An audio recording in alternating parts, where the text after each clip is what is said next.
ऐं साईं मुंहिंजा तालके डीपले जे महबूब ॻोठ सोबियार बजीर खां रज़ाउल्ला बजीर ऐं प्यारो पहिरीं दोस्त ग़ुलाम मुर्तज़ा बजीर जंहिंजो इंतख़ाब आहे ही बहितरीन तहरीर।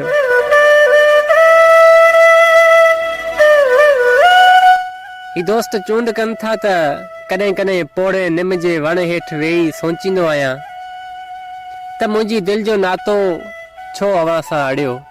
हा, पर कॾहिं कॾहिं सोचींदो आहियां त कंहिं मुमल जा चयल लफ़्ज़ त चरिया इहो सदन खां दस्तूर आहे त दुनिया में चाहींदड़नि खे मंज़िल मिले थी, मगर इहो सभिनी खे कतई न, पर हिकदमि ज़हन में ख़्यालु ईंदो आहे काश पाण मिली वञूं हा, काश पाण मिली पऊं हा त ज़िंदगानी जा हलंदड़ सभई पल केॾा न हसीन हुजनि हा।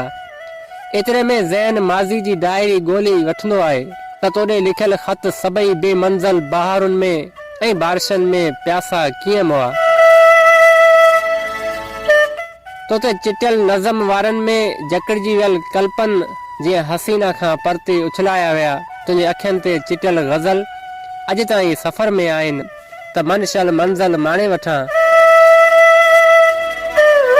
तूं ई ॾे हाणे आवाज़, तूं ई ॿुधाए त मुंहिंजी उन तहरीर जो छा थींदो जेको सहेलनि जे गीतनि ते तुंहिंजी रक़्स ते मुंहिंजे हथनि मां जनम वरितो हो। हा, बसि मुंहिंजा शेर तुंहिंजे नेणनि ते लिखियल हिकु न हिकु ॾींहुं आशिक़नि जी आजिया में ज़रूरु पढ़िया वेंदा। जनम बसि तुंहिंजे टहिकनि जा उॾारियल पोपट अॼोके ॾींहं ताईं मूंखे जीअण जो हौसलो ॾियनि था, मगर तूं विसारण खां पहिरियां इहो बि न सोचियो त तोखे कोई चरियो ज़िंदगी खां बि वधीक चाहे थो।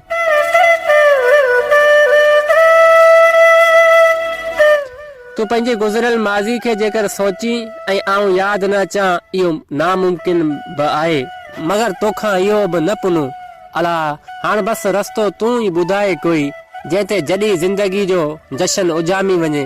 बाक़ी डिसंबर त है केॾो न रुआड़े थो तड़पाए थो, ॿुधाए त सवाइ तुंहिंजे कीअं त गुज़रंदो। डिसंबर आहे अकेलो आहियां अकेलो तना आहियां, यादूं आहिनि यादूं सिर्फ़ु तुंहिंजूं ऐं कोई यादुनि में ॾाढो रोए बि थो।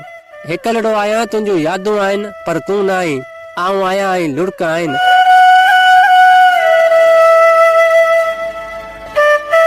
जनम ही पोड़ो निम बि शायदि ॾींदो त आऊं वॾे इंतज़ार करण खां पोइ वञण खां पहिरीं घणा ॾींहं ऐं घणो रुनो आहियां। हिन निम जी छां में वेही तोड़े अलाए त केतिरा मूं ख़त लिखिया ऐं चौकनि जूं चिठियूं लिखियूं, पर अफ़सोस उनजी अॼु ॾींहं ताईं काई मोट नाहे मिली।